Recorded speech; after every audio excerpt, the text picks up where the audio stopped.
আজকে রাশিয়ার ২ জন শ্রমিক মানে শ্রমিক হিসেবে গিয়েছিল যারা, গিয়ে সেখানে যুদ্ধের মধ্যে তাদেরকে নামিয়ে দেয়া হয়েছে। তারা এখন সেখানে সৈনিক হিসেবে বাধ্য হয়ে যুদ্ধ করতেছে জীবন বাজি রেখে। খুবই মর্মান্তিক কিছু ঘটনা। আজকে দুজনের একটা ভিডিও দেখলাম। মানে দেখে আসলে নিজের কি বলে? আমি শরীয়তপুরের ছেলে। ওখানে প্রচুর মানুষ দেশের বাইরে থাকে। আমার আত্মীয়স্বজন, আমার পরিবারেরও অনেক লোক আছে যারা দেশের বাইরে থাকে। তো এই মানুষগুলা কতটা স্বপ্ন নিয়ে দেশের বাইরে যায়, যে ওখান থেকে একটু কয়টা ভালো টাকা কামাবে, কামায় নিজের পরিবারটাকে ভালো রাখবে, বাংলাদেশে টাকা পাঠাবে।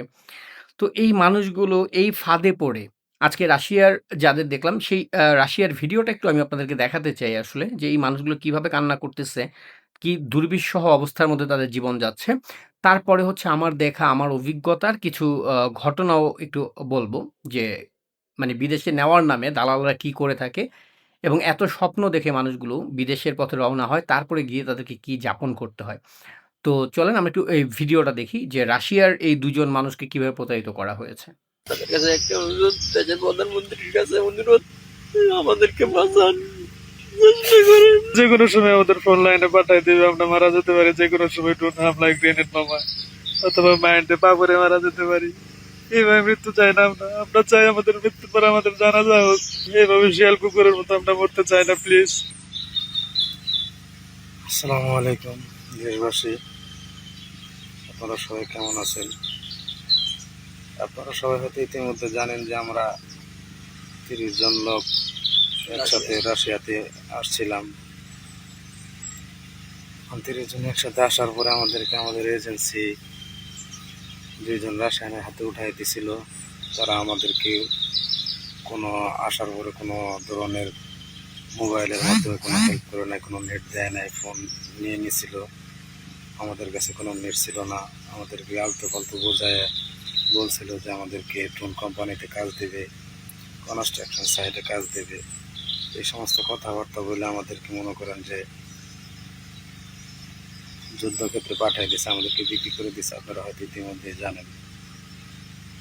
এবং ওইখান থেকে আসার পরে আমাদের একটা ক্যাম্পে নিয়ে আসা হয় 30 জনকে। ওইখান থেকে 14 জনকে এক ক্যাম্পে পাঠানো হয়, আর আমাদের 16 জনকে আরেক ক্যাম্পে পাঠানো হয়। এখানে নিয়ে আসার পর আমাদেরকে 3 থেকে 4 দিন ট্রেনিং করানোর পর 5 জন 6 জন করে একদম ফোন লাইনে পাঠানো হয়েছে যুদ্ধ করার জন্য। সেই ফোন লাইনটা হচ্ছে লেসাবুল জঙ্গল। হ্যাঁ, সেখানে মাটির নিচে গ্রেনেড থাকে, মাইন পোতা থাকে, উপরে ড্রোন থাকে, আর আমাদেরকে ড্রোন দিয়ে কন্ট্রোল করা হয়। মাছের টুক হিসেবে আমাদেরকে ইউজ করা হয়। আমাদেরকে ডাইনে যেতে বললে ডাইনে যেতে হয়, বামে যাইতে বললে বামে যাইতে হয়। এইভাবে আমাদের এখান থেকে 12 জন মানুষ মারা গেছে। এই 12 জনের ভিতরে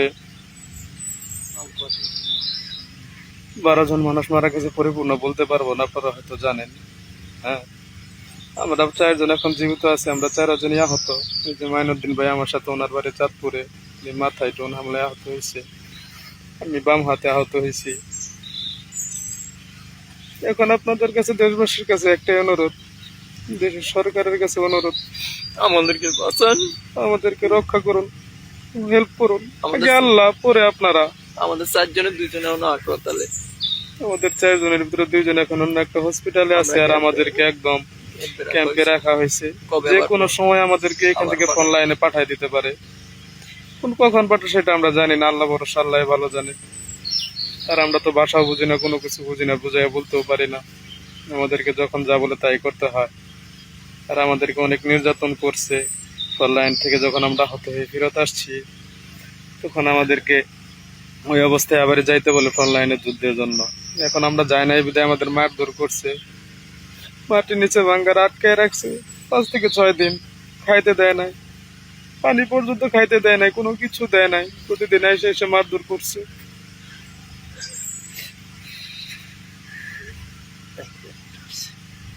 আপনাদের কাছে একটা অনুরোধ, দেশের প্রধানমন্ত্রীর কাছে অনুরোধ, আমাদেরকে বাঁচান, চেষ্টা করেন, আমাদের সবাইকে রক্ষা করতে হেল্প করেন। দেশবাসীর কাছে একটা অনুরোধ। আর সবার বাড়িতে ছোট ছোট বাচ্চা আছে, আমার বাড়িতে একটা 5 মাসের বাচ্চা আছে। আমরা তো এই জীবন চাই নাই। আমরা আসছিলাম শুধুমাত্র ডাইল ভাত খেয়ে বাঁচার জন্য। আমাদেরকে এভাবে বিক্রি করে দিছে। এখন কি করবো আমরা বুঝতে পারতেছি না, বুঝি না বাসা কোনো কিছু বুঝি না।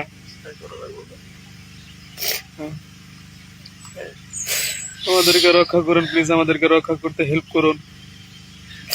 আপনাদের কাছে একটাই অনুরোধ, সকল স্তরের জনগণের কাছে একটাই অনুরোধ, আপনারা আমাদেরকে রক্ষা করতে হেল্প করুন। আমরা চাই দেশে যাই মরতে, আমরা মুসলিম, আমরা চাই আমাদের মৃত্যুর পর যেন জানাজা হয়, এইভাবে শিয়াল কুকুরের মতো আমরা মরতে চাই না। প্লিজ আমাদেরকে রক্ষা করতে হেল্প করুন, আপনাদের কাছে একটাই আহ্বান। আর আমরা ফোন চালাচ্ছি এখানে লুকায় লুকায়, একটা ফোন কিনছি হসপিটালে নেওয়ার পর, তারা এখানে জানে না যে আমাদের কাছে ফোন আছে, লুকায় লুকায় ব্যবহার করতেছি। আমরা দেশের থেকে যে মোবাইল গুলো আনছি তারা সে মোবাইল গুলো নিয়ে নিছে। এখন পরে আল্লাহ, আল্লাহর পরে মানুষ, আমরা তো মাত্র চেষ্টা করতে পারি। সকল স্তরের মানুষের কাছে আমাদের অনুরোধ, স্টুডেন্ট মানুষ, যত ধরনের মানুষ আছে সবাই আমাদেরকে রক্ষা করতে হেল্প করুন প্লিজ, হেল্প করুন প্লিজ। আপনাদের কাছে আকুল আবেদন, তা নাহলে যে কোনো সময় আমাদের ফোন লাইনে পাঠাই দেবে, আমরা মারা যেতে পারি যে কোনো সময়, ড্রোন হামলায়, গ্রেনেড বোমা অথবা মাইন্ডে পাপড়ে মারা যেতে পারি। এইভাবে মৃত্যু চাই না আমরা, আমরা চাই আমাদের মৃত্যুর পর আমাদের জানাজা হোক, আমাদের ফ্যামিলির কাছে মরতে চাই আমরা। প্লিজ হেল্প করুন, হেল্প করুন, আমাদের বাঁচাতে সাহায্য করুন প্লিজ। প্রধানমন্ত্রীর কাছে একটা আকুল আবেদন, আমাদের বাঁচানোর জন্য আপনি হেল্প করুন প্লিজ, হেল্প করুন। আপনি চাইলে সম্ভব, আমরা যতদূর জানি। আর 14 জনের কি অবস্থা সেটা তো আমরা জানি না এখন পর্যন্ত। আমাদের 16 জনের ভিতরে 4 জন মাত্র জীবিত আছে এখন, তাও সবাই আহত। কখন না কখন আবার পাঠাই দিবে সেটা আমরা বলতে পারি না, আর বেশি কিছু বলতে পারবো না, যে কোনো সময় লোকজন চলে আসবে। প্লিজ আমাদেরকে রক্ষা করুন, উপরে আল্লাহ, পরে আপনারা, আমাদেরকে রক্ষা করতে হেল্প করুন প্লিজ। আমরা কথায় কথায় বলি যে বাংলাদেশে বিদেশে যারা শ্রমিক রয়েছে তাদের রেমিটেন্সে বাংলাদেশ চলে, এই দেশে তাদের অবদান অনেক। হ্যাঁ, এই কথাগুলো আমরা মুখে গলাবাজি করি, কিন্তু আজ পর্যন্ত কখনো দেখছেন যে এই রেমিটেন্স যোদ্ধা যারা, যাদের বাংলাদেশের অর্থনীতিটাকে টিকিয়ে রাখছে যেই গোষ্ঠী, যারা একটু ভালো থাকার জন্য, নিজের পরিবারকে নিয়ে একটু সচ্ছল থাকবার জন্য জীবন বাজি রেখে দেশের বাইরে যায়, নিজের হালের জমি বিক্রি, মানে হালের বলদ বিক্রি করে, জমি বিক্রি করে, ঘর বাড়ি বিক্রি করে বিদেশ যায়। এই মানুষগুলোকে প্রতিনিয়ত আমরা দেখি যে এই ধরনের দালালদের খপ্পরে পড়তে বিভিন্ন ধরনের তাদেরকে ব্ল্যাকমেইল করা হয়, বিভিন্ন ধরনের প্রতারণা করা হয়। যেমন আপনারা জানেন যে সৌদি আরবে প্রতি বছর বাংলাদেশ থেকে নারী শ্রমিক পাঠানোর একটা চুক্তি থাকে তাদের সঙ্গে। সৌদি আরবের চুক্তি হচ্ছে গিয়ে তারা বাংলাদেশ থেকে পুরুষ শ্রমিক নেবে, কিন্তু নারী শ্রমিক সঙ্গে পাঠাতে হবে। নারী শ্রমিক যদি 50% পাঠান তাহলেই একমাত্র তারা পুরুষ শ্রমিক নেবে, অন্যথায় নেবে না। পৃথিবীর অন্য কোনো সভ্য দেশে এই ধরনের কোনো রুলস নাই, যেটা সৌদি আরবে আছে। তো বাংলাদেশ সরকারও 50% করে নারী পাঠায়। আর কয়েকদিন পরপরই দেখেন যে সৌদি আরব থেকে বিভিন্ন জন গর্ভবতী হয়ে যায়, বাপ ছেলে মিল্লা জিল্লা রেপ করে তারা। এই ইতিহাস নতুন কিছু না সৌদিতে। তো প্রতিনিয়ত এগুলা ঘটে, কিন্তু আজ পর্যন্ত সৌদি আরবের রাষ্ট্রদূতদের ডেকে বাংলাদেশের সরকার কোনো রকম পদক্ষেপ নিচ্ছে যে এই নির্যাতনগুলো কেন হয়? কেউ প্রশ্ন তুলছে? প্রশ্ন তোলার গাটসটাই নাই। যখন ইউনূস ক্ষমতায় ছিল, ইউনূস নিজের নামে এই আদম পাচারের একটা লাইসেন্স নিছে গ্রামীণের নামে, এবং এই আদম পাচারকারীরা এই দেশের দরিদ্র মানুষগুলার অসহায়ত্বের সুযোগ নিয়ে যেই ধরনের অপকর্মগুলো করতেছে, কিন্তু দৃশ্যমান কোনো রকম কিছু নেই। গত বোধহয় 2-3 মাস যাবতই দেখতেছি রাশিয়ার এই ইয়েদের যারা শ্রমিক হিসেবে যাচ্ছে তাদেরকে বলা হচ্ছে তারা ফাস্ট ফুডের দোকানে চাকরি করবে, তারা এই ফ্যাক্টরিতে করবে, এই ফ্যাক্টরিতে চাকরি করবে, এগুলো বলে তাদেরকে পাঠানো হচ্ছে। পাঠাবার পরে হচ্ছে তাদেরকে নিয়ে সেখানে বিক্রি করে দেওয়া হচ্ছে সৈনিক হিসেবে।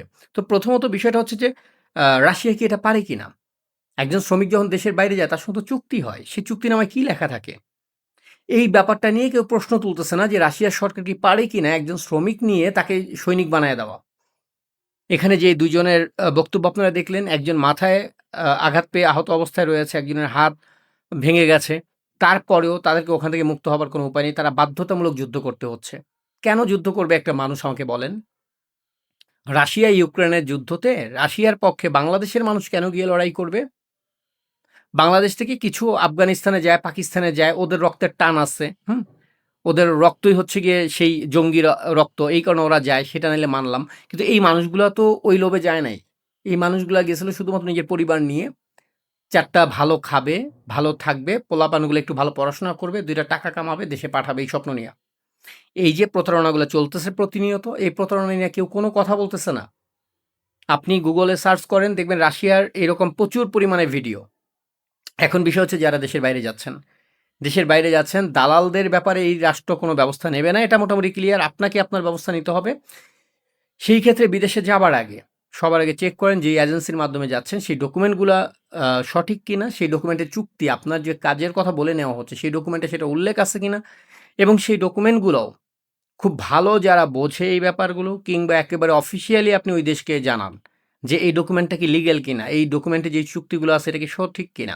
মানে যে কোনো উপায়েই হোক আপনি যাচাই করেন, যাচাই বাছাই করে তারপরে গিয়ে সিদ্ধান্ত নেন যে আপনি দেশের বাইরে যাবেন কিনা। এদেশের লক্ষ লক্ষ শ্রমিক যেরকম বিদেশে কাজ করতেছে, লক্ষ লক্ষের মধ্যে অনেক মানুষ আছে যারা মানবেতর জীবনযাপন করতেছে। তাদেরকে নিয়ে এমন একটা পরিস্থিতিতে ফেলা হয়, যেমন আমারই এক পরিচিত একজন লোক আছেন, যিনি এর আগে ইতালিতে গিয়েছেন। কিন্তু তাকে হচ্ছে গিয়ে ওই যে সমুদ্র পথে জাহাজ দিয়ে পাচার করে, করে কিভাবে নেবে সেরকম একটা ব্যাপারে করেছিল। সেই লোকটা গিয়ে আজকে ৫-৭ বছর পালায়া, পালায়া থাকে সেখানে। না পারে ওখান থেকে বেরোতে কোনো জায়গায়, না পারে কোনো কিছু করতে। তার কোনো রকম কোনো কাগজপত্র নাই, কিচ্ছু নাই। সেইম কাহিনী মালয়েশিয়াতে। মালয়েশিয়াতে আমি একটা সময় ছিলাম কিছুদিন। তো থাকবার কারণে মালয়েশিয়াতে আমি দেখেছি সেখানে কি পরিস্থিতি। যাদেরকে বিভিন্ন মিথ্যা কথা বলে এক ভিসার কথা বলে নিয়ে আরেক কাজে ঢুকায় দেওয়া হইছে। এই ধরনের মানুষগুলো কি মানবেতর জীবনযাপন করে। লক্ষ, লক্ষ টাকা খরচ কইরা বাপ-মা, বউ, পোলাপানরা দেশ থেকে তাদেরকে বিদায় দেয় স্বপ্ন নিয়া, যে সে এই সংসারে এক ধরনের সমৃদ্ধি নিয়ে আসবে, একটা সচ্ছলতা নিয়ে আসবে। তারপরে এমনও অনেক মানুষকে আমি চিনি যাদেরকে বাংলাদেশ থেকে নিয়মিত টাকা পাঠাইতে হয় তাদের বাঁচার জন্য। এবং এমনও হয় যে এখান থেকে দালালরা নিয়ে গেছে, নেয়ার পর ওখানে গিয়ে ব্ল্যাকমেইল করছে, ওখানে গিয়ে কিডন্যাপ করে রাখছে।